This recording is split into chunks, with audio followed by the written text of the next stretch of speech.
Selanjutnya, marilah kita dengarkan bersama taklimat Presiden Republik Indonesia.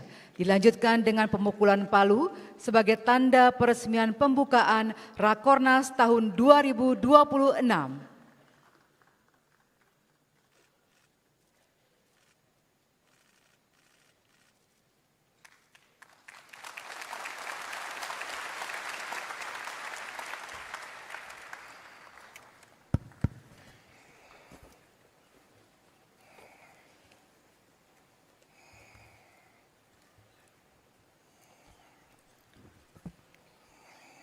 Bismillahirrahmanirrahim.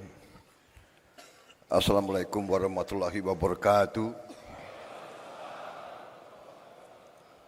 Selamat pagi, salam sejahtera bagi kita sekalian. Shalom, salve, Om Swastiastu, Namo Buddhaya, salam kebajikan.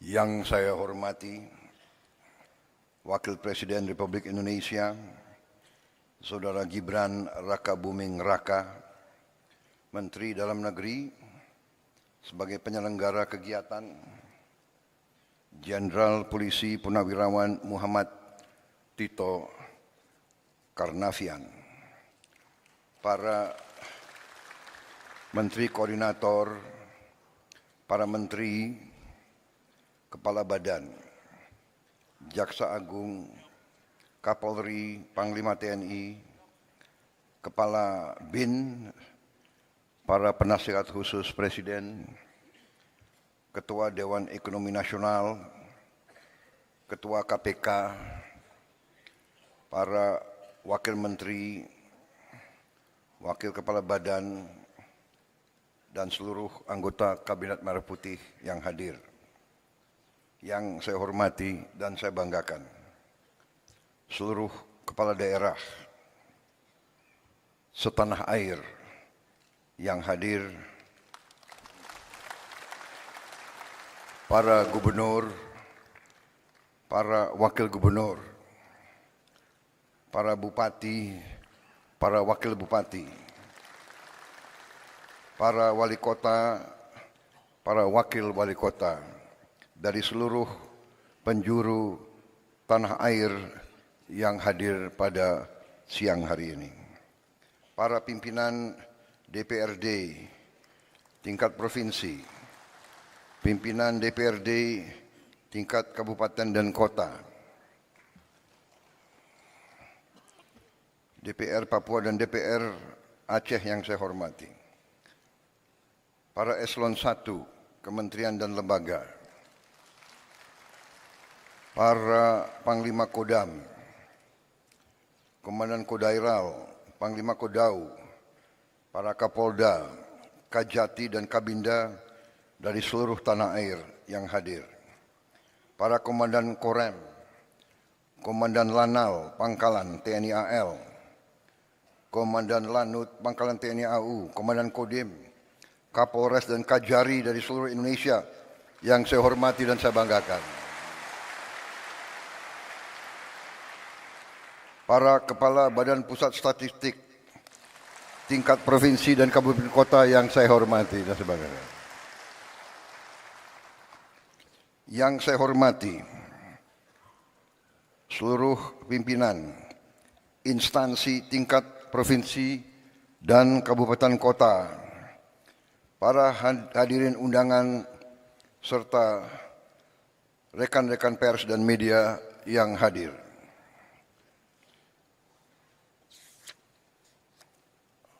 Pertama-tama, sebagai insan yang bertakwa, marilah kita tidak henti-hentinya memanjatkan puji syukur kehadirat Tuhan Maha Besar, Maha Kuasa bagi umat Islam Allah Subhanahu wa taala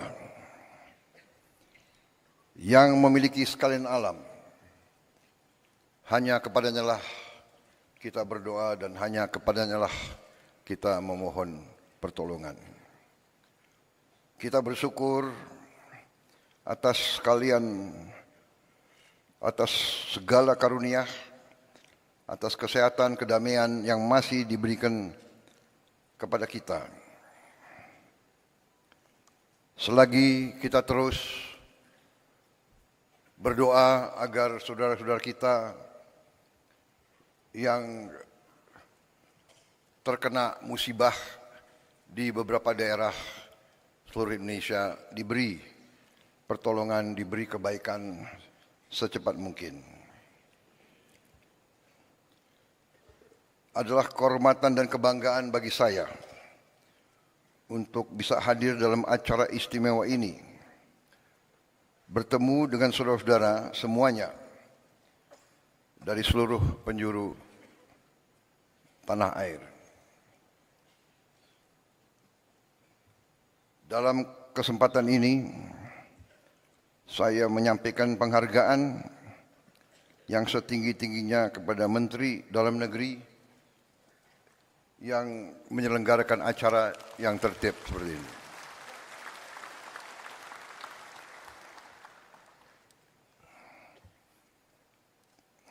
Hati saya bergetar melihat, mendengar dan merasakan semangat saudara-saudara sekalian.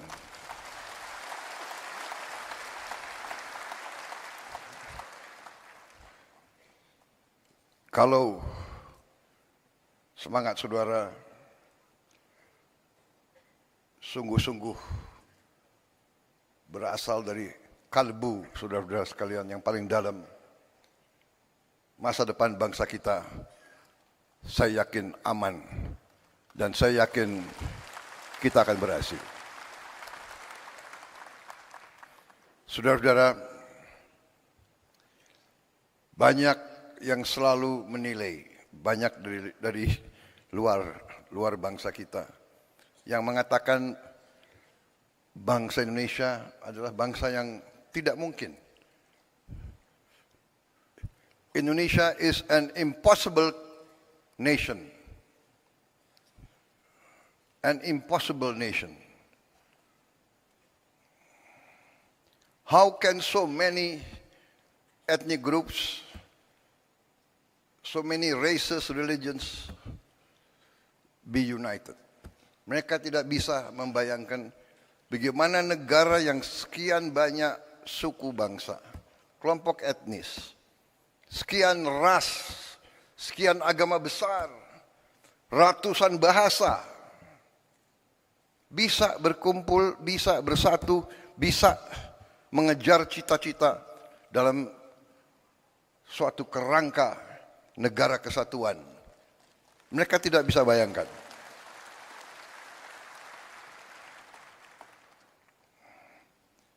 Dan terus terang aja, kita sebagai pemerintahan dari tingkat terpusat sampai tingkat paling dekat sama rakyat, kita harus faham benar peran kita, tugas kita sebagai pemerintahan, sebagai pimpinan rakyat. Bangsa kita, rakyat kita adalah rakyat yang baik, rakyat yang ingin hidup dalam ketenangan dan dalam keadaan harmonis. Mereka berharap, bahkan mereka mendambakan selalu pemimpin yang baik, pemimpin yang adil, pemimpin yang jujur, pemimpin yang bekerja untuk kepentingan rakyat semuanya, bukan segelintir orang. Bahkan mereka tidak suka pemimpin yang hanya memajukan kepentingan pribadinya saja. Ini saudara-saudara adalah harapan semua rakyat kita. Dan hari ini bagi saya adalah suatu kesempatan yang baik bahwa saya bisa bertatap muka dengan hampir bisa dikatakan 99% pemerintah Republik Indonesia dari tingkat pusat sampai tingkat daerah. Saudara-saudara, saya katakan tadi kita dianggap negara yang tidak mungkin. The impossible country, the impossible nation. Tapi kita juga harus jadi pemimpin yang tidak lugu. Kita harus jadi pemimpin yang waspada. Kita harus jadi pemimpin yang mengerti, yang tahu situasi. Kita harus jadi pemimpin yang mengerti sejarah kita, yang mengerti latar belakang bangsa kita, yang mengerti sejarah Nusantara, yang mengerti sejarah daerah-daerah, yang mengerti sejarah Nusantara dari Sabang sampai Merauke. Kita harus paham bahwa ratusan tahun kita ini diintervensi, diganggu, bahkan dijajah. Ini harus kita ngerti, kita harus paham.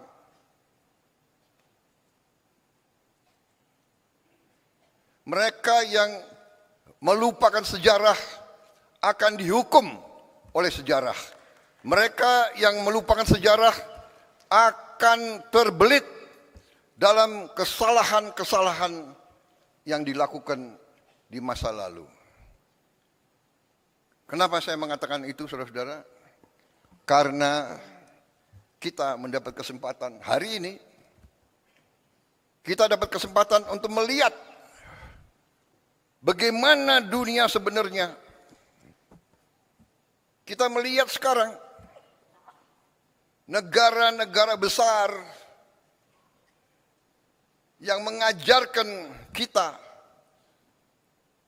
untuk demokrasi, untuk hak asasi manusia, untuk the rule of law, untuk menjaga lingkungan hidup. Merekalah yang melanggar apa yang mereka ajarkan.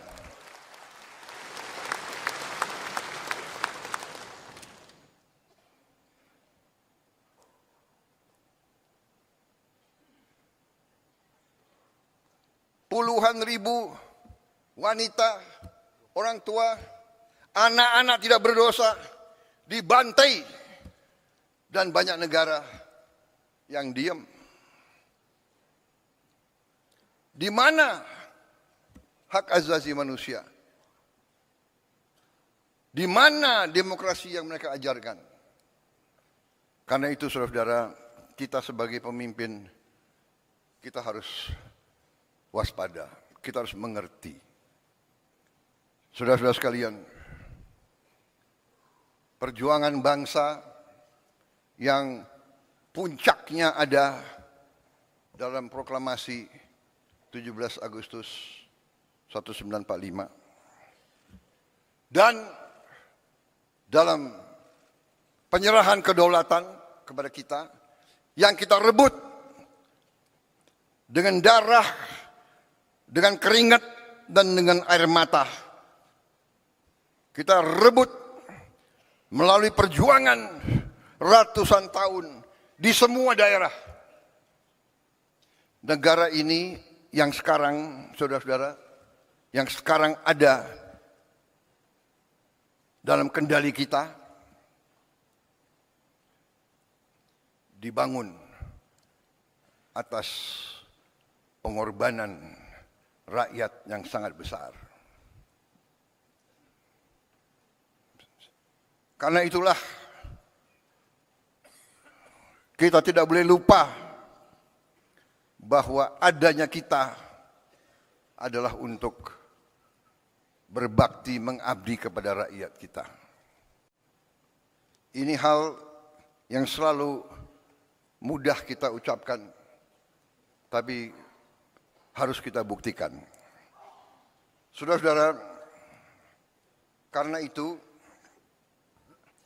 saya ingin dalam taklimat saya menyampaikan beberapa hal. Yang pertama, saudara-saudara, bahwa karena sejarah kita, ya, karena kita pernah dijajah, karena kita pernah mengalami pemerintahan penjajah yang imperialis dan rasialis, bahwa kita, rakyat kita, pribumi kita pernah dianggap lebih rendah dari anjing. Anak-anak muda sekarang tidak merasakan.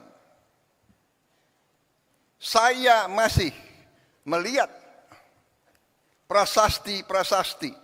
Yang saya lihat satu prasasti tahun 76.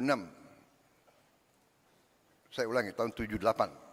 Tahun 78, 28 tahun setelah kedaulatan kemerdekaan masih ada prasasti di kolam renang Manggarai waktu itu. Sayang mungkin dibongkar.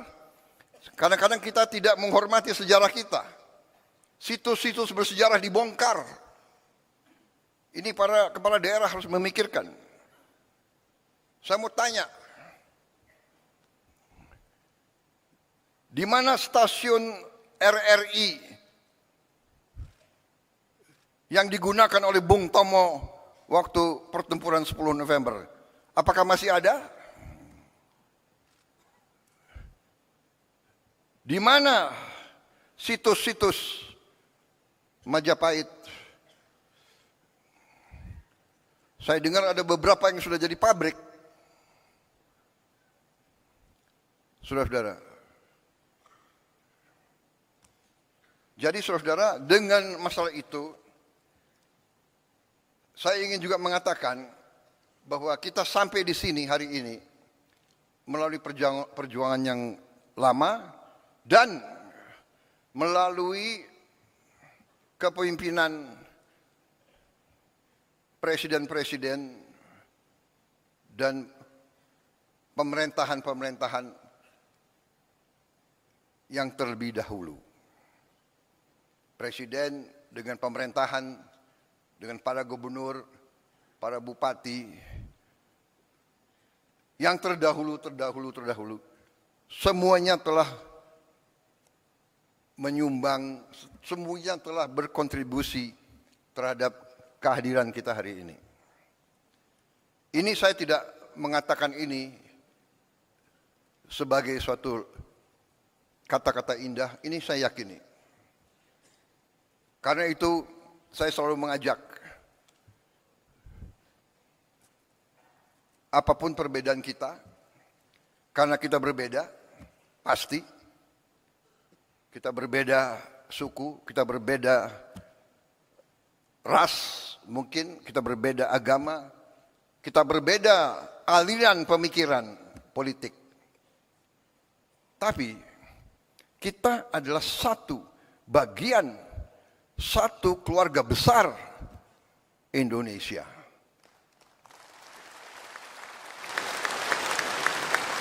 Dan kita bersyukur, mulai dari presiden pertama dan selanjutnya, setiap presiden telah memberi sumbangan yang besar terhadap kelangsungan hidup bangsa Indonesia. Kalau kita melihat kekurangan-kekurangan, kalau kita melihat kesalahan-kesalahan, ya ada kesalahan, ada kekurangan. Karena manusia itu ada kemampuan dan ada batas kemampuan. Tetapi kalau kita lihat, sekali lagi, kalau kita belajar sejarah, kita lihat konteks. Bagaimana Bung Karno, Bung Hatta, dan pemimpin-pemimpin kita begitu menerima kedaulatan pemerintahan, begitu dihantam oleh pemberontakan, oleh kudeta, macam-macam. ada Angkatan Perang Ratu Adil dipimpin oleh Westerling. Beberapa hari, 2 minggu setelah penyerahan kedaulatan, terjadi usaha pembunuhan Presiden, Wakil Presiden, Perdana Menteri kita, dan pimpinan-pimpinan kita. 2 minggu, dan seterusnya muncul. Jadi saudara-saudara, kita harus sadar, konsep Indonesia ini tidak disukai oleh banyak kekuatan-kekuatan di dunia. Dan kita terbuka saja. Mungkin beberapa kekuatan-kekuatan yang dekat sama kita.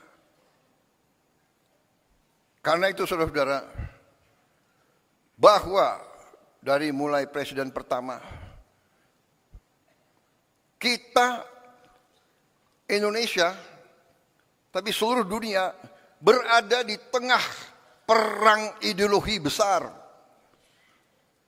Perang ideologi besar di dunia, di mana dunia dipecah menjadi blok. Ada blok komunis dan blok anti komunis. Blok, bisa dikatakan blok demokrasi atau blok kapitalis. Ini kenyataan. Jadi Indonesia, kita harus sadar bahwa kita tidak hidup sendiri. Perang Ukraina akan berpengaruh kepada kita.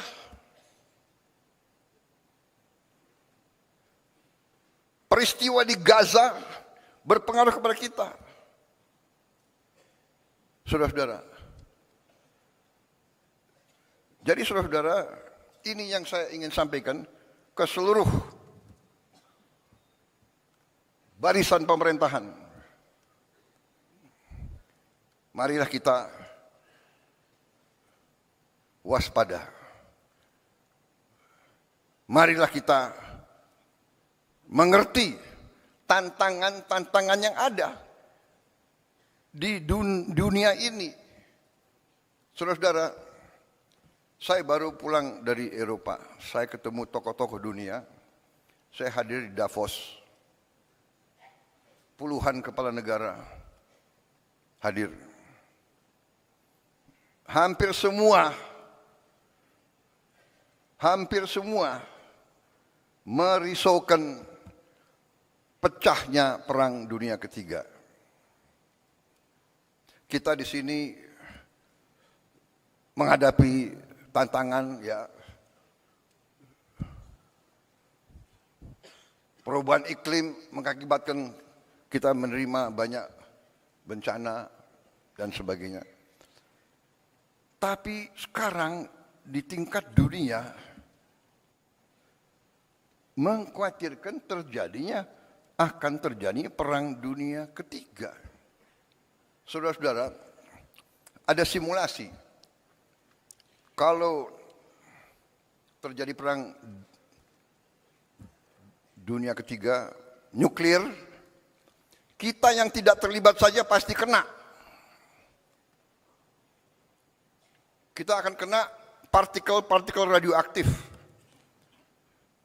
Mungkin ikan-ikan kita nanti akan terkontaminasi semua. Akan terjadi nuclear winter. Karena debunya akan menutup matahari. Dan menutup mataharinya tidak 1 tahun, tidak 2 tahun, tidak 3 tahun. Para ahli mengatakan bisa winternya itu puluhan tahun.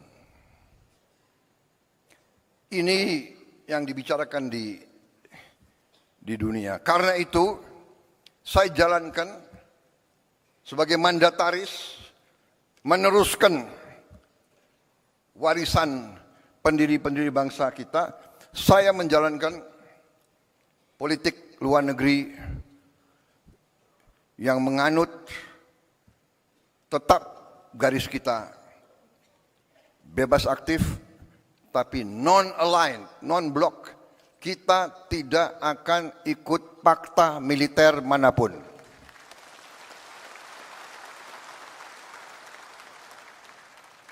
Saya katakan, filosofi luar negeri saya adalah 1000 kawan terlalu sedikit, 1 lawan terlalu banyak.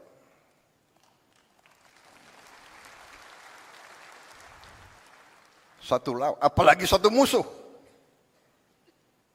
Itu garis kita. Tapi kita mengerti semua. Ya, kita mengerti semua. Kalau kita sungguh-sungguh mau non-blok, kalau kita sungguh-sungguh mau tidak terlibat dalam fakta, kalau kita sungguh-sungguh mau bersahabat sama semua, berarti kita sendiri. Kalau kita diancam, kalau kita diserang, tidak akan ada yang bantu kita, saudara-saudara. Percaya sama saya, nobody is going to help us. Karena itu dari awal Bung Karno mengatakan kita harus berdiri di atas kaki kita sendiri. Dan Panglima Besar kita yang pertama, Panglima Besar Sudirman mengajarkan kepada kita harus percaya kepada kekuatan kita sendiri. Saudara-saudara, dengan segala hormat kepada para pakar yang pandai dan pintar, yang punya banyak gelar, saya hormati mereka. Tapi dunia ini adalah keadaan nyata, bukan keadaan ideal. Saya selalu mengingatkan, mengajarkan yang berlaku di dunia ini sekarang adalah yang kuat akan berbuat apa yang mereka kehendaki. Yang lemah akan menderita. Itu yang kita lihat hari ini. Kita lihat di mana-mana. Jadi saudara-saudara, tugas saya sebagai presiden, sebagai pemegang kepercayaan rakyat yang disumpah, saya harus menjaga bangsa ini. Saya harus menjaga rakyat ini.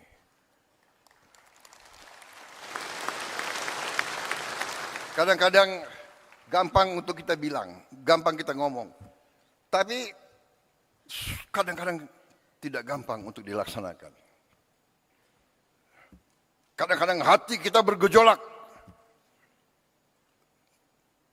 Tapi kita harus senyum. Karena kita sudah memilih akan baik sama semua. Untuk melindungi rakyat kita. Kita tidak bisa emosional.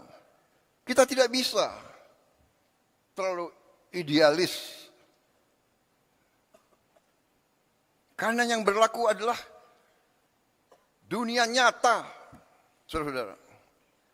Karena kita tidak mau perang, kita harus siap untuk perang. Kita tidak niat mengancam siapa, tapi selalu mereka ganggu kita. Kenapa saudara-saudara? Karena Indonesia, Nusantara kita, semua pulau-pulau kita adalah kaya dengan sumber daya alam yang luar biasa. Karena inilah negara-negara Eropa ratusan tahun ke kita. Negara-negara di utara ke kita. Mereka ke kita ratusan tahun, Belanda, Portugis, Spanyol, Prancis, Inggris, Jepang, Mongol. Mereka ke sini bukan untuk wisata.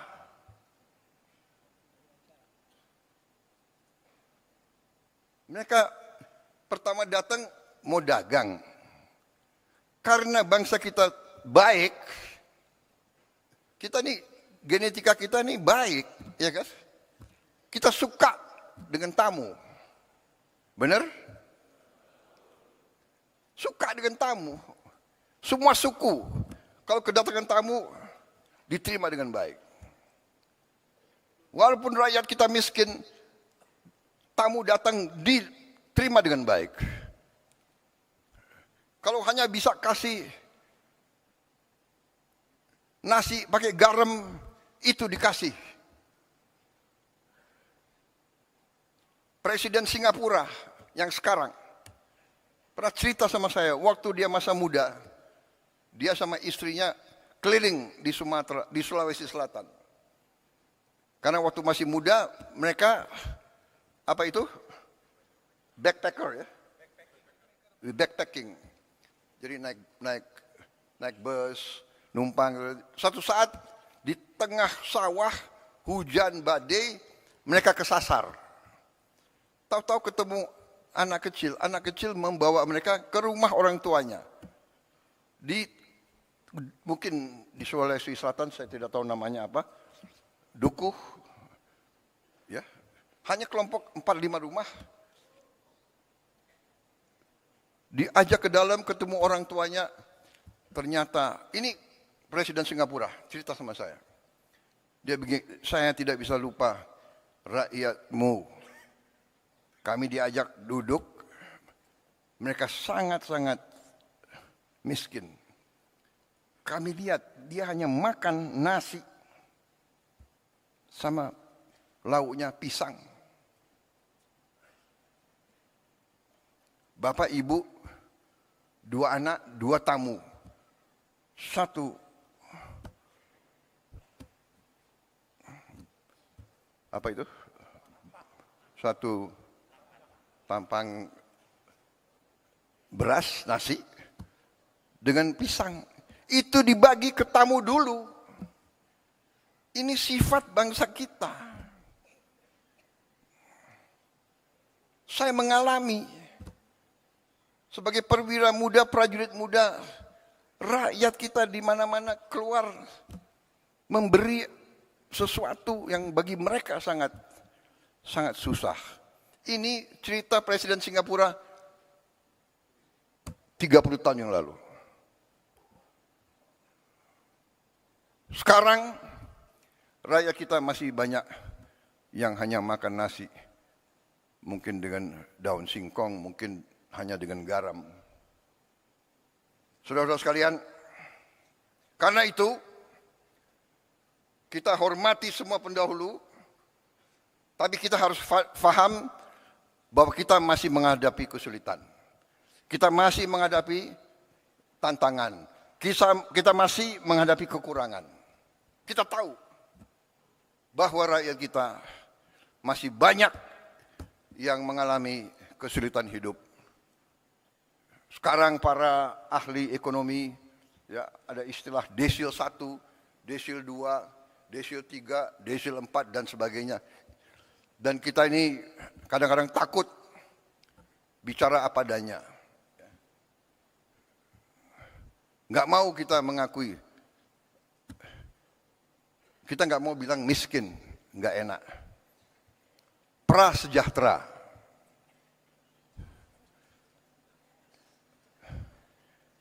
Miskin kasihan kita, tapi nggak enak kita, ya kan? Prasejahtera. Habis itu ada istilah lagi, apa itu? Bahasa Inggrisnya, the aspiring middle class. Jadi orang yang berusaha naik ke middle class. Dia berusaha naik, berarti dia belum sampai kan? Berarti dia bukan kelas menengah. Kalau dia nggak kelas menengah, dia kelas apa? Ya. Tapi dia aspiring middle class. Ini BPS, pinter juga kalian cari istilah-istilah itu. Tapi saya mengerti, saudara tidak mau turunkan moral bangsa Indonesia. Habis itu the aspiring middle class. Habis itu ada yang rentan miskin. Gimana rentan miskin? Gimana? Iya kan? Rentan miskin.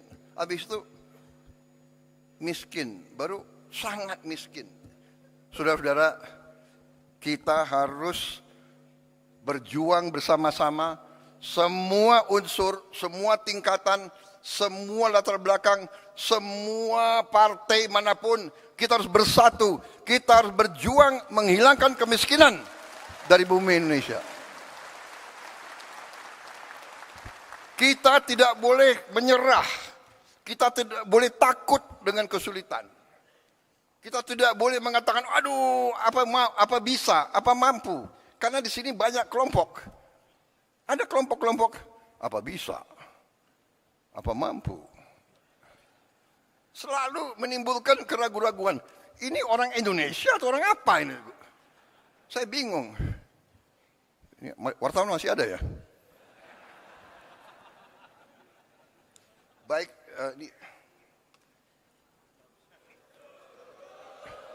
enggak, ini baru pembukaan.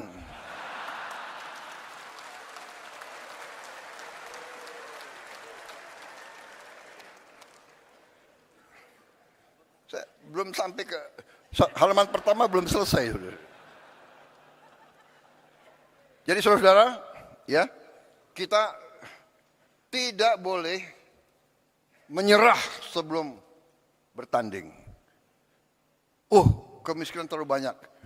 Saudara-saudara, ya, kemiskinan terlalu banyak. Tapi ini tidak bisa kita terima karena kekayaan kita sangat-sangat banyak. Sangat-sangat banyak. Tapi, terus terang aja, kita harus berani mengakui bahwa unsur pimpinan di semua tingkat, unsur elit. Apa arti elit? Elit itu ya pemimpin, elit ya di atas. Ada elit akademis, para profesor, elit politik, para pemimpin politik, elit tentara polisi, para pimpinan tentara polisi, elit yudikatif, elit ya pemimpin. Kita harus akui bahwa elit Indonesia masih kurang dalam tugasnya menjaga dan mengelola kekayaan bangsa Indonesia. Dan ini sekarang saya gugah kita semua. Saya gugah, mari kita semua sebagai pemimpin, mari kita sekarang membulatkan tekad kita, membenahi diri kita dan unsur kita, dan lingkungan kita, dan lingkaran kita. Mari kita bertekad untuk menyelamatkan, menjaga, dan mengelola kekayaan alam kita untuk sebesar-besarnya kepentingan rakyat kita. Saya menggugah, saya mengajak, mari saudara-saudara, kita bersatu. Tidak ada urusan saudara berasal dari partai mana. Jangan kita terlibat dalam dalam sekat-sekat yang timbul karena sejarah. Kita belajar dari sejarah. Segala pertikaian, segala permusuhan, segala kesalahan, mari kita tanam dalam-dalam. Kita bisa bicara, kita bisa ribut terus. Kita bisa ribut terus. 200 tahun yang lalu, kakek dari kakekmu, atau apa itu, buyut dari buyutmu, waktu itu mencuri sapi saya. sapi buyut saya. Mau diteruskan permusuhan itu. Perang 200-300 tahun mau kita teruskan. Saudara-saudara, tidak ada gunanya. Tidak ada gunanya karena dunia ini berkembang sangat cepat. Dunia ini berkembang sangat-sangat cepat. Saudara-saudara, nanti tahap kedua dari taklimat saya yang khusus intern, teman-teman wartawan kita persilakan makan siang di luar. Saya akan jelaskan cerita-cerita menarik. Intinya saudara-saudara sekarang, intinya saya dipilih, sekarang saya akan bekerja untuk seluruh rakyat Indonesia. Saya tidak akan tanya, ini gubernurnya partai mana ya? Dulu milih calon nomor 1, nomor 2, atau nomor 3. Saya nggak akan tanya. Buktinya, saya kalah di Sumatera Barat, benar? Tapi tetap MBG sampai ke Sumatera Barat. Tetap Koperasi Merah Putih. Tetap kita bangun, kita rehabilitasi Sumatera Barat. Saya juga kalah di Aceh kan?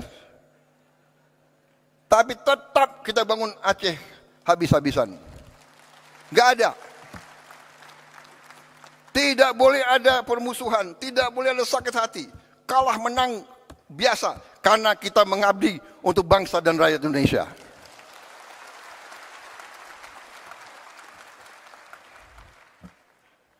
Saya nggak tanya, Pak Bursah, kau partai mana? Kan nggak saya tanya. Nggak saya tanya kan? Tetap saya dukung beliau. Benar. Karena istrimu kan Gerindra. Tapi saya nggak tanya dia.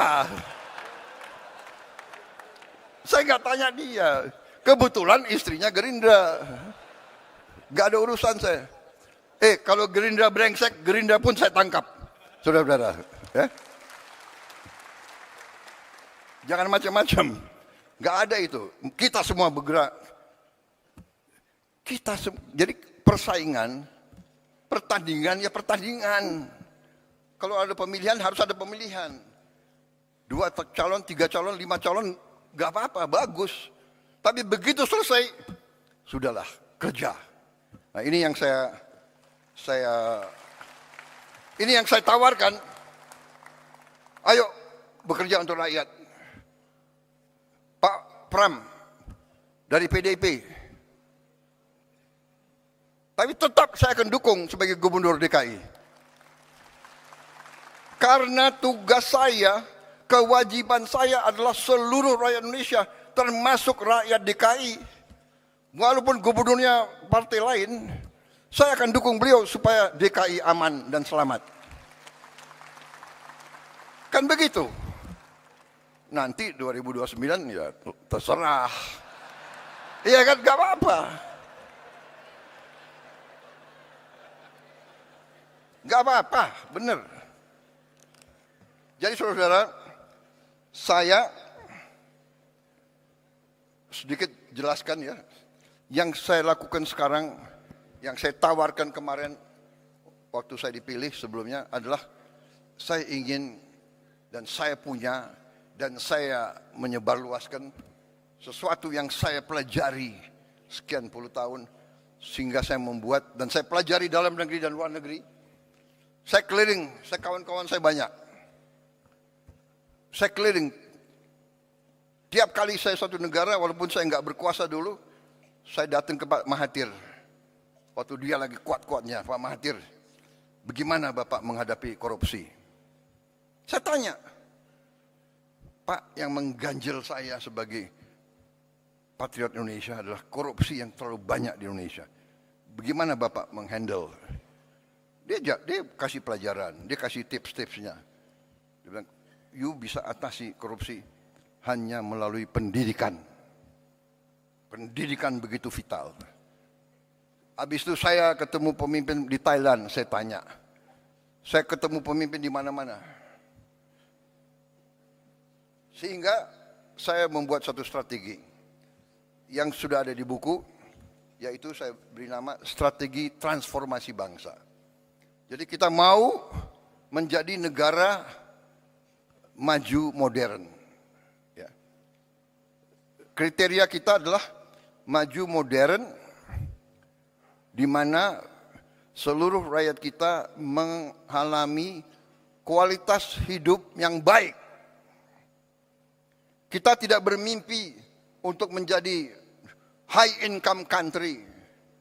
Kita tidak bermimpi kita mau hidup seperti Norwegia atau Kanada, atau kita hanya mau supaya semua rakyat kita hidup kualitas hidupnya baik.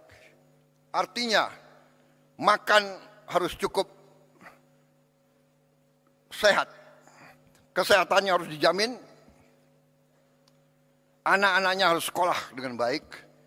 Dia punya penghasilan yang cukup.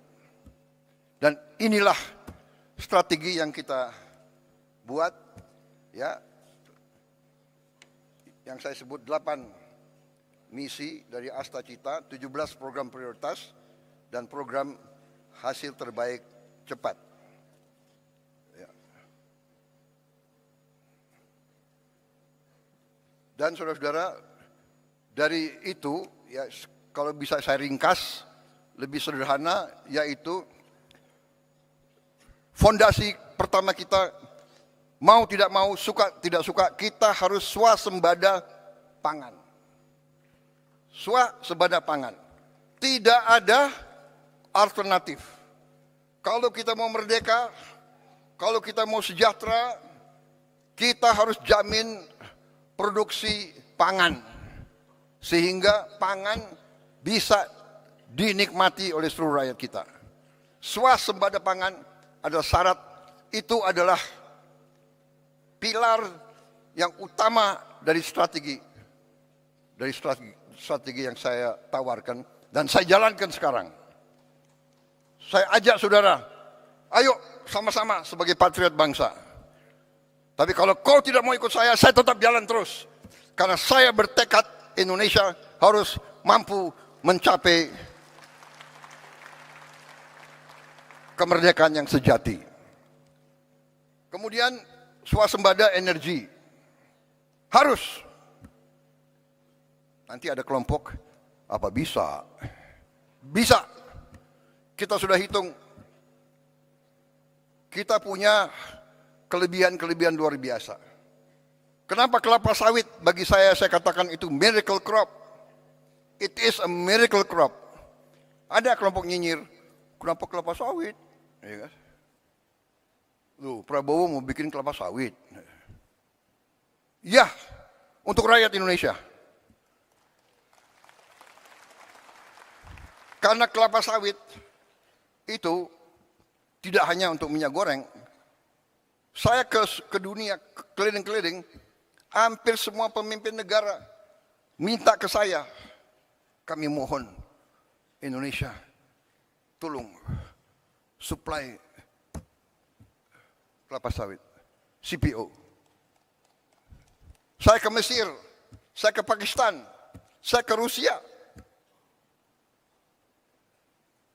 saya ke Belarus, di mana-mana, tolong kelapa sawit, tolong. Artinya, it's a very strategic commodity. Karena dari kelapa sawit kita bisa punya puluhan derivatif. Cat dinding dari butuh kelapa sawit. Makanan, roti harus pakai minyak kelapa sawit. Dan nanti minyak kelapa. Dan sebagainya, dan sebagainya, dan sebagainya. Sabun. Berapa miliar rakyat dunia harus mandi tiap hari. Kecuali yang malas mandi.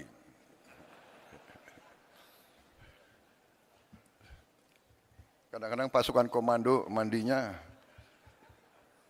sekali 2 minggu itu. Kalau di hutan nggak boleh mandi. Saudara-saudara, Tapi yang lebih utama kelapa sawit, dari kelapa sawit kita bisa bikin solar. Jadi kita nanti biodiesel, biosolar itu akan membuat kita bebas dari ketergantungan luar. Ya, yang mau pakai bensin terus silakan. Ya, orang kaya bayar aja, nggak apa-apa, harga dunia. Tapi rakyat kita bisa hidup dengan solar. Pesawat terbang, Aftur. Kita nanti produsen Aftur. Bisa yang terbesar di dunia. Aftur. Bahkan saudara-saudara, limbahnya kelapa sawit, jelantah itu bahan untuk Aftur.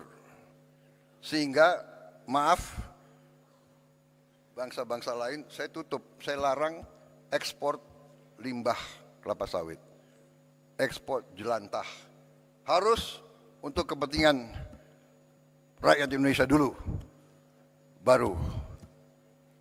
Saudara-saudara, swasembada energi, swasembada pangan, baru kita harus merubah aliran uang yang dari desa ke kota, ke ibu kota dan ke luar negeri, kita harus hentikan, membalikan. Antara lain dengan makan bergizi gratis.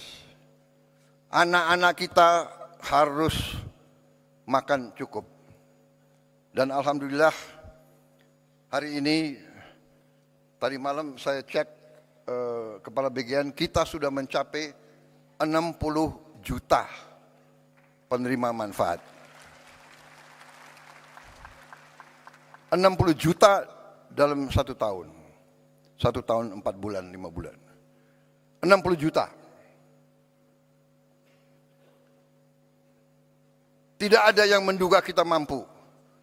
Tidak ada yang menduga. Banyak bahkan orang-orang hebat meramalkan pasti gagal. Ya. Sekian ribu keracunan. Kita makan di restoran paling mahal aja di Jakarta ada yang keracunan. Kalau kita jumlahkan berapa ribu yang keracunan dibandingkan berapa miliar makanan yang sudah kita bagi, statistiknya adalah 0,008 atau 7. Artinya apa? Artinya 99,99 usaha MBG harus dinyatakan berhasil.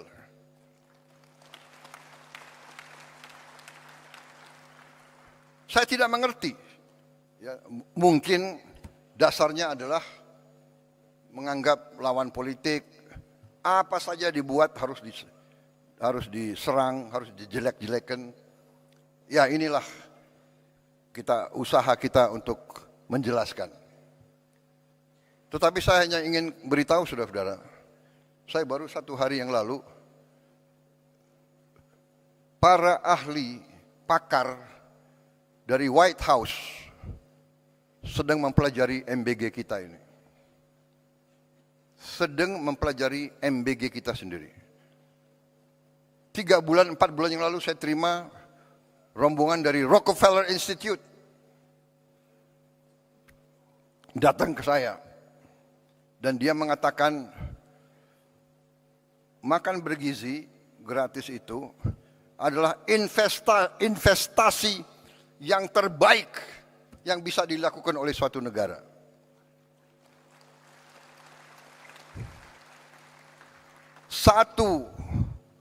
Satu dolar atau 1 rupiah yang kita keluarkan untuk makan bergizi akan menimbulkan lipat ganda minimal 5 kali.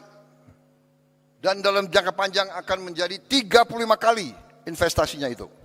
Saudara-saudara, ada kecenderungan para orang pintar kita lebih percaya orang asing daripada bangsanya sendiri. Jadi, ya, Cek aja ke Rockefeller Institute. Karena mereka nggak akan percaya dengan orang-orang ini. Saya nggak ngerti. Saya nggak ngerti mereka itu pemikirannya kayak apa. Tapi tetap harus kita ajak bicara.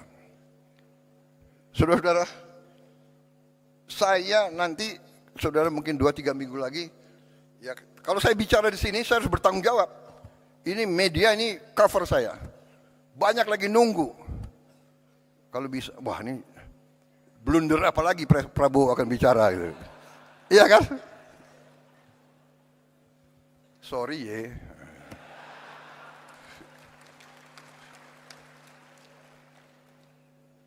Saya kaget sendiri. Menteri Kesehatan, you boleh cek.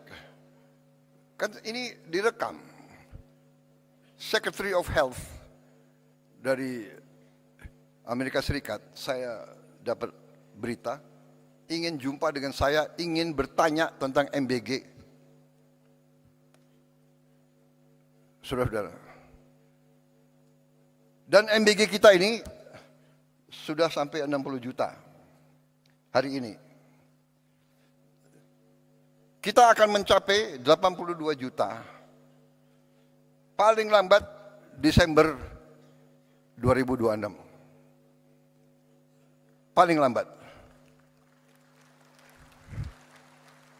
Dengan kondisi sekarang saja, hari ini MBG telah ada dapur ya SPPG yang sudah operasional 22.275 dapur operasional. Dalam proses penilaian dan pengajuan 13.829. Dengan 22.000 saja sekarang kita sudah menciptakan lapangan kerja 1 juta. 22.000 kali 50 orang. Yang digaji tiap hari. Sudah kita ciptakan lapangan kerja 1 juta. Dan 22.000 dapur itu membutuhkan pemasok.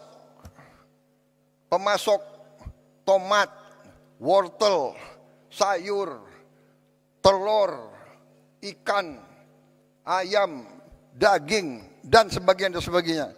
Di tiap desa, tiap dapur menimbulkan pemasok bisa sampai 10, bisa sampai 20 orang. Itu nanti di ujungnya kalau kita sampai 82 juta, kita akan menciptakan 3 sampai 5 juta lapangan kerja. Saudara-saudara. Kita semua faham rakyat kita butuh pekerjaan. Tapi kalau kita teriak, kita mencela, menghardik, ya, nggak akan tercipta.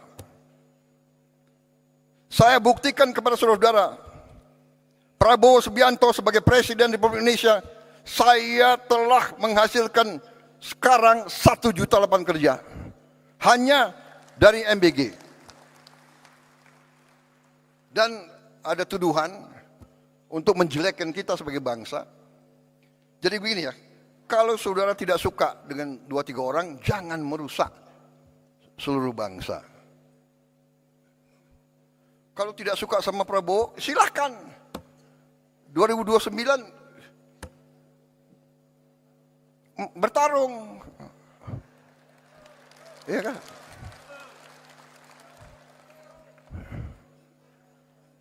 Sedikit-sedikit mau demo. Demo boleh. Tapi dia tidak berharap demo, dia berharap kerusuhan. Dan kerusuhan itu mencelakakan bangsa dan negara. Saudara-saudara. Kerusuhan mencelakakan bangsa dan negara. Bakar-bakar, bom molotov, saya katakan itu membahayakan. Itu pidana. Saya tidak ragu-ragu. Kalau demo silakan, tapi mau bagaimana mau demo? Kamu 5.000 kali demo, tidak akan ada satu pabrik dibuka. Jadi kelompok-kelompok ini sadar atau tidak sadar, saya yakin mereka dikendalikan oleh kekuatan asing. Yakin saya. Yakin saya dan saya punya bukti.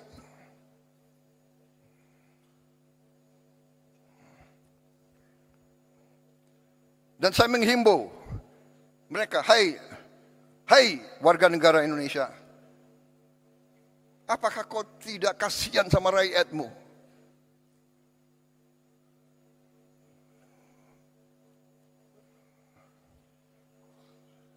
Saudara-saudara, saya tadi sudah tayangkan capaian-capaian kita, dan capaian-capaian ini real, bukan omon-omon.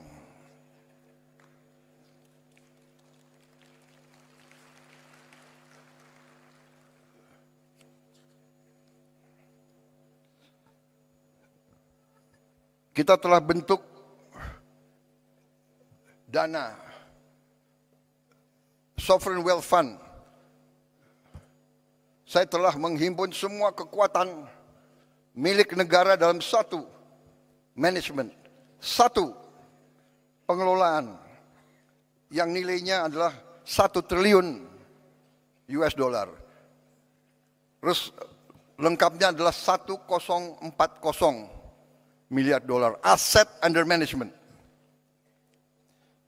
Saudara-saudara, tadinya terpecah-pecah dalam 1040 perusahaan. Bayangkan nggak? Siapa yang bisa manage 1000 perusahaan? Ini akal-akalan. Saya katakan,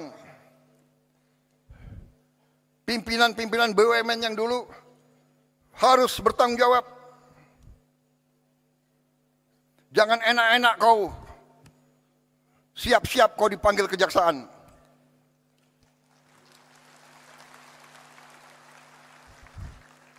Kan mereka ngejek, Prabowo itu hanya bisa ngomong di podium aja. Oh ya? Ya tunggu aja panggilan. Lu jangan nantang gue lo.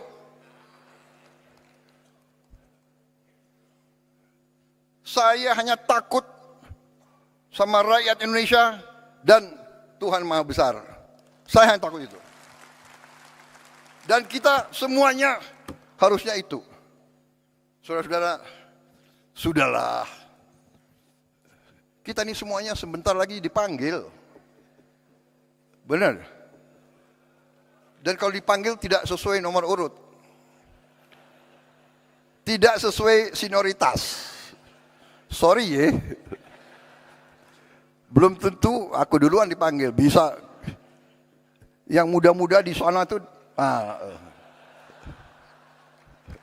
Iya kan? Jadi lebih baik berbuat kebaikan, lebih baik membela rakyat, lebih mulia, saudara-saudara. Pasti nggak benar. Saudara-saudara, saya paling kasihan kalau saya lihat ada tokoh atau kawan atau siapa yang diborgel, ya kan? Pakai baju apa itu? Baju oranye ya, oranye kan? Pakai warna oranye ya kan? Kasihan anak istrinya. Sekarang ini sudahlah saudara-saudara ya. Macam-macam ada, digital ada apa susah sudah. Saudara-saudara, kita tadi saya sudah katakan kita sudah mencapai 60 juta penerima manfaat tiap hari. Ibu hamil kita antar makanan. Coba tanya di dunia ini. Saudara-saudara kita nih sekarang jadi role model, kita mau dipelajari. Ibu hamil diantar makanan. Orang lansia, orang tua yang hidup sendiri diantar makanan.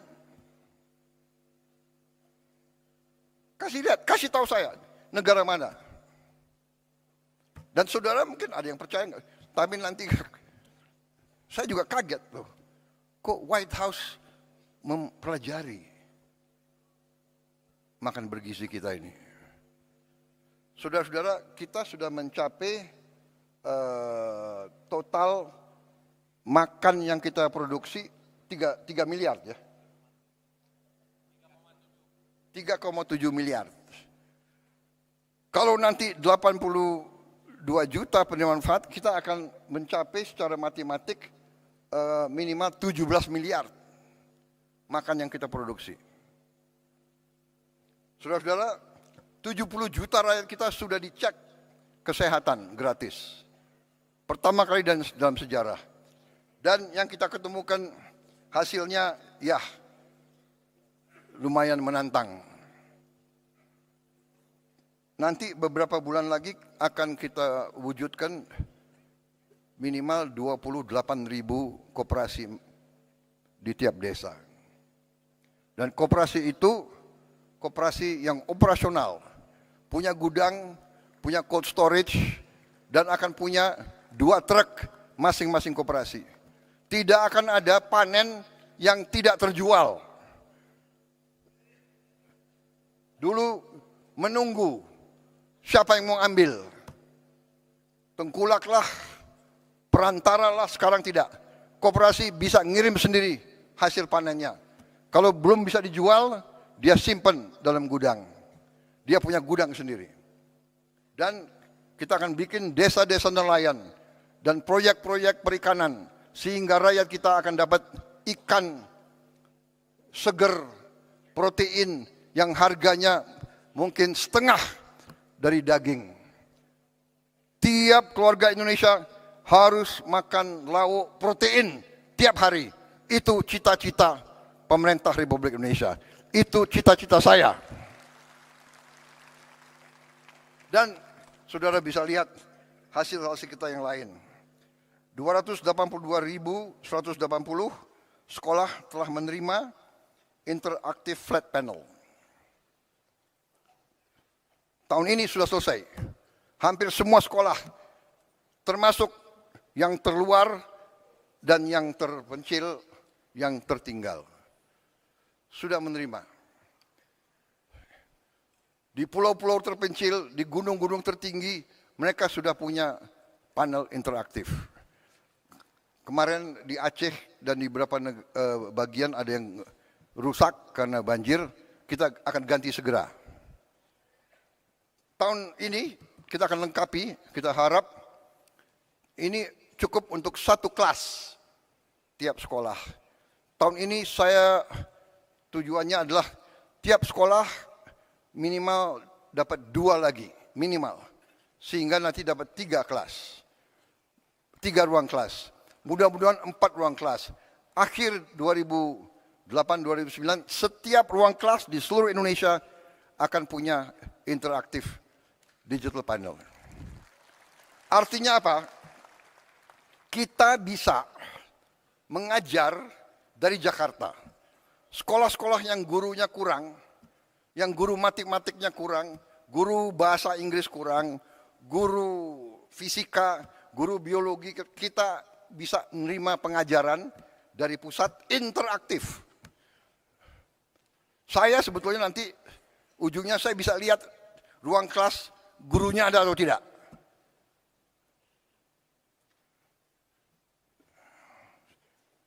Saudara-saudara, kita tadi hasil produksi kita tertinggi dalam sejarah, cadangan beras kita di Bulog tertinggi dalam sejarah.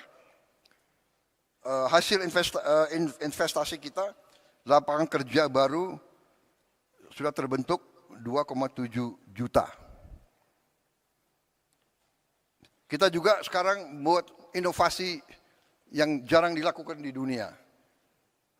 Anak-anak dari kelompok yang paling tidak mampu, kita sekolahkan dalam sekolah berasrama. Kita keluarkan dari lingkaran kemiskinan, kita beri pendidikan yang terbaik. Anak-anak yang tidak mungkin sekolah, kita sekolah dan kita akan terus. Tidak boleh ada anak di jalanan yang tidak sekolah. Kita akan ambil semua. Saudara-saudara sekalian,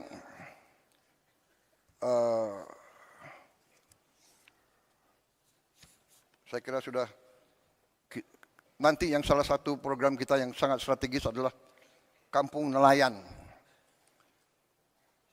Ada 12 juta kampung nelayan, kita akan modernisasi. Setiap kampung nelayan akan kita bikin jetty, dermaga kecil. Kita juga beri pabrik es, kita juga beri cold storage, dan kita bantu kapal-kapal ikannya. Kapal ikan yang 5 GT, beberapa, nanti kapal ikan yang lebih besar, 30 GT, kita harap tiap desa akan dapat satu. Artinya apa? Nelayan-nelayan kita bisa melaut lebih lama, penghasilan mereka naik, dan kita sudah punya pilot project di Biak yang telah terbukti meningkatkan hasil petani hampir 60% peningkatannya. Saudara-saudara, demikian adalah hasil-hasil kita. Baru sekelumit, masih banyak lagi hasil kita, tapi itu highlight ya. Kita telah berbuat banyak. Yang paling strategis nanti saya kira adalah Danantara. Sekarang kita tidak ke luar negeri minta-minta investasi. Kita mengajak. Dan kita punya kemampuan sekarang. Jadi tadi saya sampaikan pokok-pokok yang harus kita mulai, kita laksanakan adalah hilirisasi. Hilirisasi tahun ini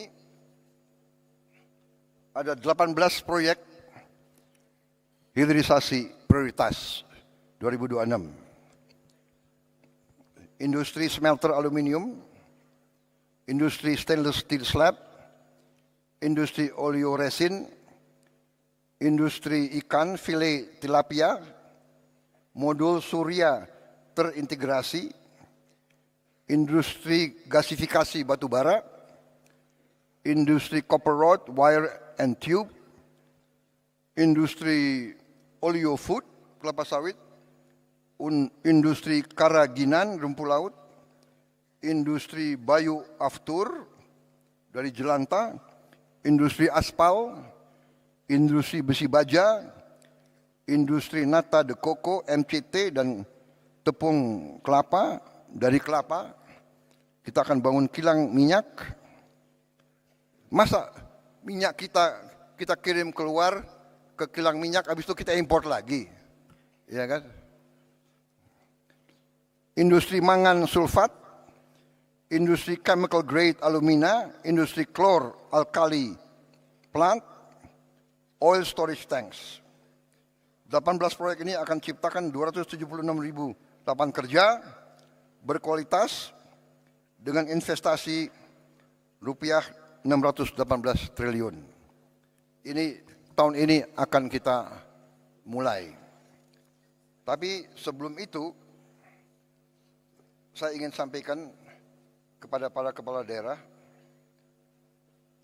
bahwa masalah bangsa ini sekarang adalah juga yang sangat krusial adalah masalah sampah.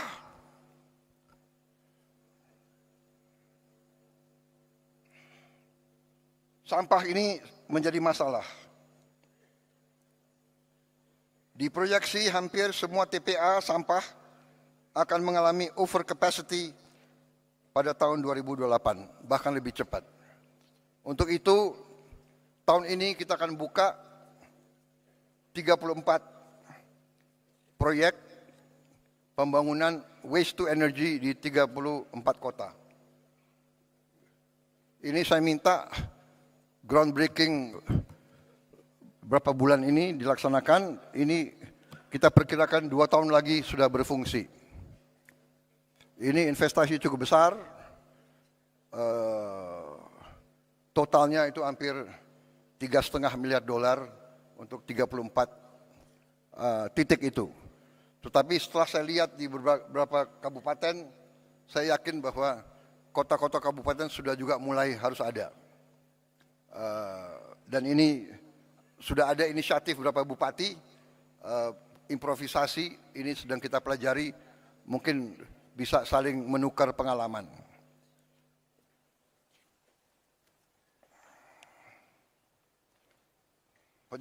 Penyelesaian masalah sampah, kita perlu kerjasama antara pemerintah pusat dan pemerintah daerah, tapi kita tidak boleh menunggu.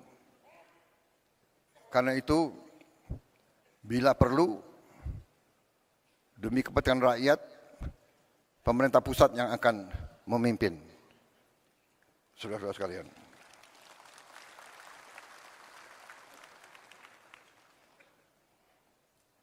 Saudara-saudara sekalian, saya ingin sekarang membahas masalah juga yang penting.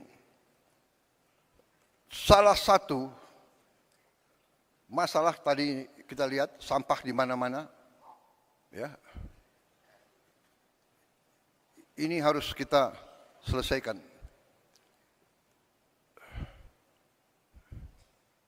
Ini tidak bisa dengan caci maki, teriak-teriak, mengejek, ya kan? Tidak bisa. Ini harus kerja benar. Realita. Ini realita. Saudara-saudara, salah satu yang kita mengerti, yang selalu kelompok itu, kita butuh lapangan kerja. Kita butuh lapangan kerja. Ada gap antara yang kaya dan miskin. Mengerti kita. Kita sudah mengerti masalahnya, ini kita sedang atasi. Saudara-saudara, salah satu adalah pariwisata. Pariwisata menyerap lapangan kerja paling banyak. Menyiapkannya juga paling cepat dan lebih murah dari yang lain-lain. Tapi saya menggugah saudara-saudara sekalian. Pariwisata, apakah turis mau datang melihat sampah? Indonesia indah, dia mau datang lihat kumuh. Dia mau ke Bali, pantai Bali kotor. Saya di Korea ketemu tokoh-tokoh di Korea, menteri-menteri, jenderal-jenderal, kadang-kadang ya tentara dimanapun, dia nggak pakai basa-basi, bicaranya apa adanya. Dia ngomong ke saya, dia bilang, Your Excellency, I just came from Bali. Oh, Bali so dirty now. Bali not nice. Wah, tapi saya terima itu sebagai koreksi. Ya. Ini kita harus atasi bersama.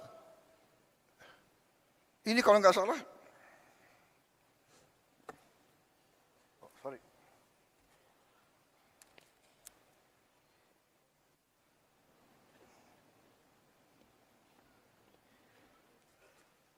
sebetulnya saya sudah memenuhi syarat sebagai lansia.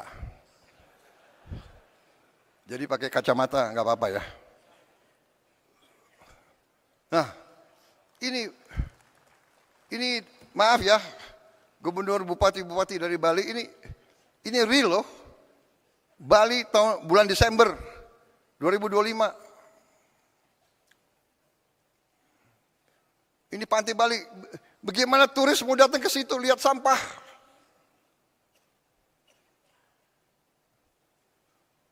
Gubernur, bupati, SMA, SMP, SD, di bawah kendali saudara. Apa susahnya sih? Entah hari Sabtu, hari Jumat, semua anak sekolah kumpul di pantai ini. Ini pantai kita, ini halaman kita. Ayo kita bersihkan rame-rame, korve.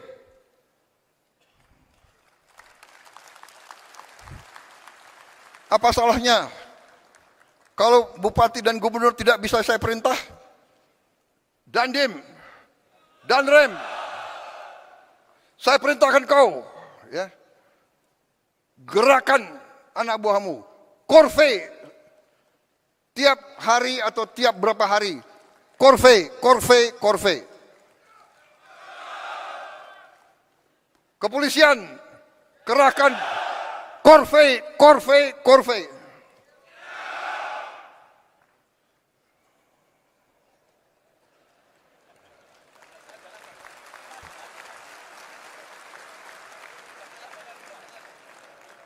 Dan antara semua BUMN, ribuan anak buahnya korve.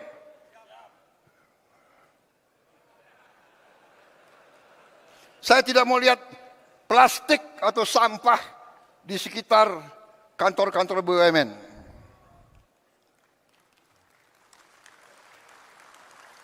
Semua menteri KL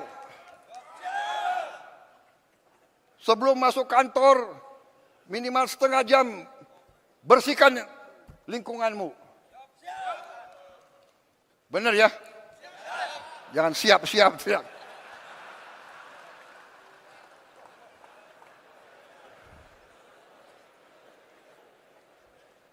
Minimal setengah jam pagi-pagi sebelum masuk kantor.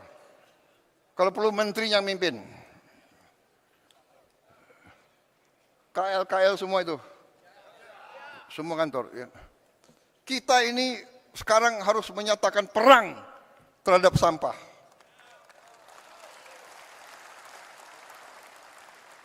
Bagaimana Bupati, Wali Kota? Ini untuk rakyat kita. Sampah itu bencana, sampah itu penyakit. Kita akan berbuat, kita akan dukung, saudara-saudara. Ya.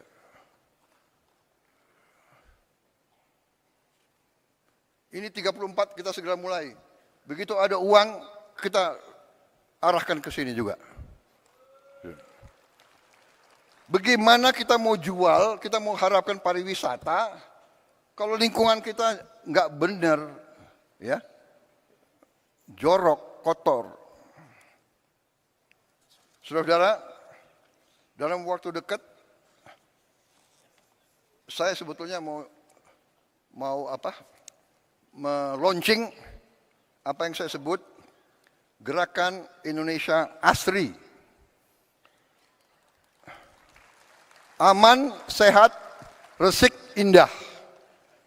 Resik saya tanya artinya apa? Artinya bersih, tertib, dan sebagainya. Ini hanya suatu katakanlah nama, tapi wujudnya tadi, ya. Semua instansi pemerintahan harus memimpin korve. Anak sekolah gak apa-apa. Pagi-pagi 10 menit, 15 menit, setengah jam. Kalau ratusan ribuan itu, cepat itu. Ya, modalnya nanti apa? Modalnya gerobak-gerobak, truk-truk, sampah, dan sebagainya. Kemudian salah satu dalam rangka indah, saya lihat, saudara-saudara, semua kota kecamatan, hampir semua desa kita, sekarang maaf ya, terlalu banyak genteng dari seng. Seng ini panas untuk penghuni, seng ini juga bekarat. Jadi tidak mungkin Indonesia indah kalau semua genteng dari seng. Maaf saya tidak tahu ini dari dulu industri aluminium dari mana ya. Maaf bikin yang lain-lain deh. Saya ingin semua atap Indonesia pakai genteng.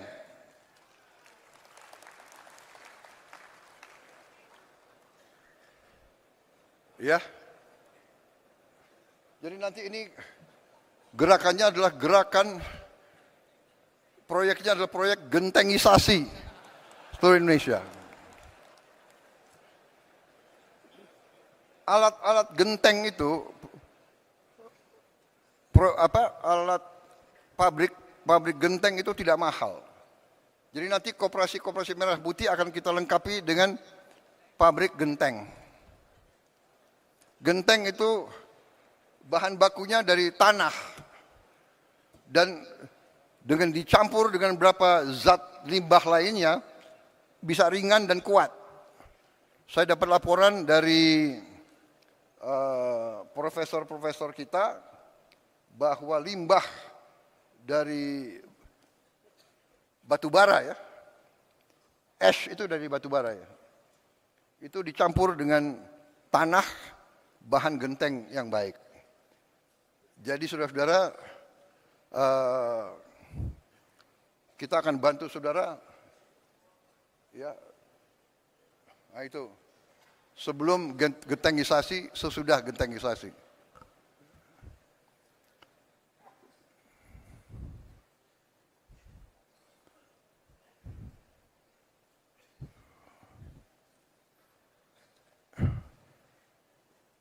Ini serius ya.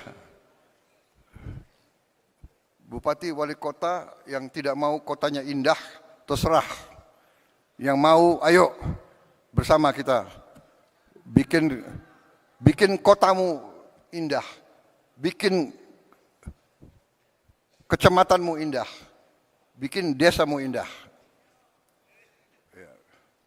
Bagaimana? Saudara-saudara, mungkin hal ini nggak ada di buku. Tapi kalau kita ingat, nenek kita, kakek kita, atasnya itu dulu pakai rumbia, atau pakai ijuk, atau pakai sirap. Benar kan? Atau pakai bahan-bahan dari alam. Jadi sejuk.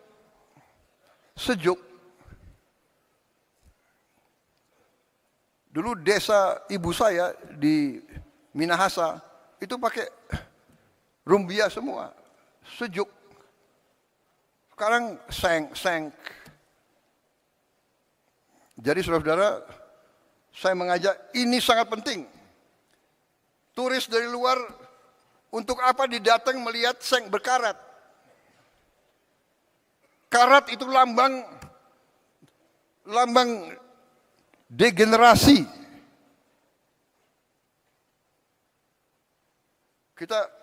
Saya berharap dalam 2-3 tahun Indonesia tidak akan kelihatan karat.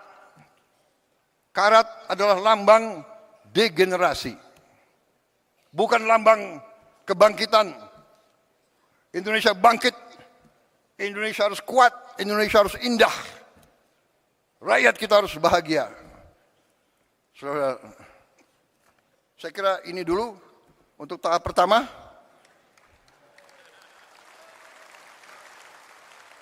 Waktu mungkin untuk Isyoma, ya. Nanti kembali saya kasih beberapa pengarahan yang mungkin khusus untuk para pemerintah saja. Terima kasih untuk sementara. Saya break dulu. Saya sudah bicara tadi berapa lamanya? 2 jam ya? Ya, tahap yang kedua ini tidak akan 2 jam. Mudah-mudahan. Saya berusaha 1 jam lagi ya. Tapi sekarang kita break, Isyoma. Kita bisa istirahat sebentar, nanti kita kembali lagi. Mendagri yang atur ya. Mendagri kemana nih?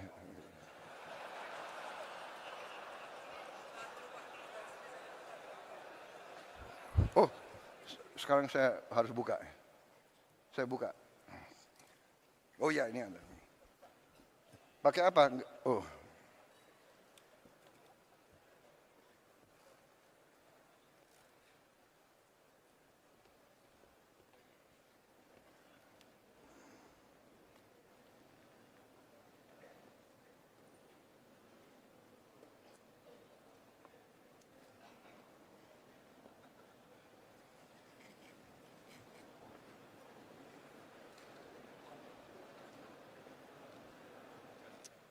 Ya, oke.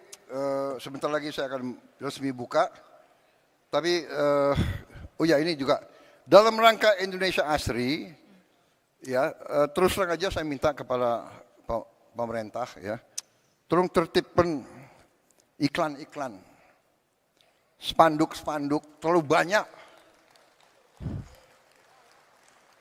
Kalau saya ke Balikpapan dan saya ke Banjarmasin, hampir nggak berbeda. Spanduk. Kalau saya naik ke Hambalang, spanduk. Ayam goreng, pesen 1, dapat 1 free. Kenapa harus besar-besar sih? Turis datang nggak mau lihat spanduk. Bogor itu dulu kota paling indah. Kota paling indah. Bung Karno lebih senang di Bogor daripada Jakarta. Dari dulu aku pingin tinggal di Bogor. Akhirnya jadi presiden ya tinggal di Bogor. Saudara-saudara, terlalu banyak spanduk, baliho, iklan. Tolong ditertibkan. Ajak bicara pengusaha, Kadin, HIPMI, ya kan, asosiasi pengusaha, bicara sama mereka. Yuk bikinlah iklan, jangan terlalu, iya kan, orang ke Bali, lihat, waduh, orang ke Bali ingin lihat Bali, dia tidak ingin lihat Kentucky Fried Chicken besar-besar, McDonald's, ya kan. Jalan-jalan protokol ditertibkanlah, ya kan? Ajak bicara baik-baik. Kalau kau mau buka bengkel apa, bukalah bengkel tapi depannya ya sopan gitu ya. Ini untuk kita semua. Kabel-kabel listrik, seliwan, ya.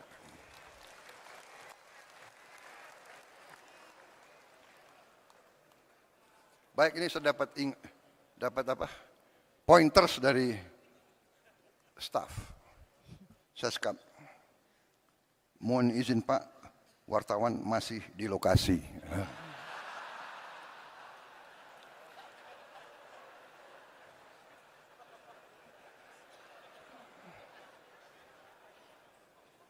Supaya saya nggak bicara macam-macam lah gitu. Kalau bicara Indonesia harus asri, boleh kan? Baik, terima kasih. Kita break dengan mengucap Bismillahirrahmanirrahim. Pada pagi hari ini, Senin 2 Februari 2026, saya Prabowo Subianto, Presiden Republik Indonesia, dengan ini secara resmi saya nyatakan Rapat Koordinasi Nasional Pemerintah Pusat dan daerah tahun 2026 secara resmi dibuka.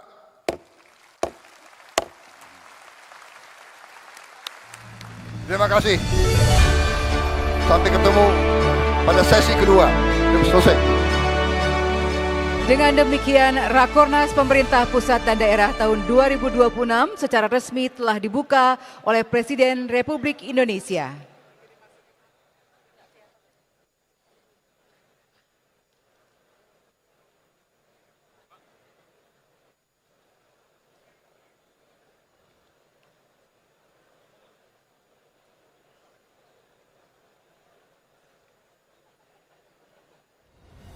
Bangsa Indonesia harus mandiri. Bangsa Indonesia harus berdiri di atas kaki kita sendiri.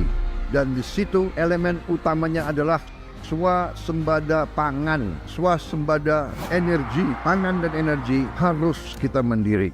Saudara-saudara, percaya kita berada di jalan yang benar, di jalan membela keadilan, di jalan memberantas kemiskinan, di jalan menghilangkan kelaparan. Kita berada di jalan yang bersih, yang suci. Kita berada di jalan yang diridhoi oleh Tuhan Maha Kuasa.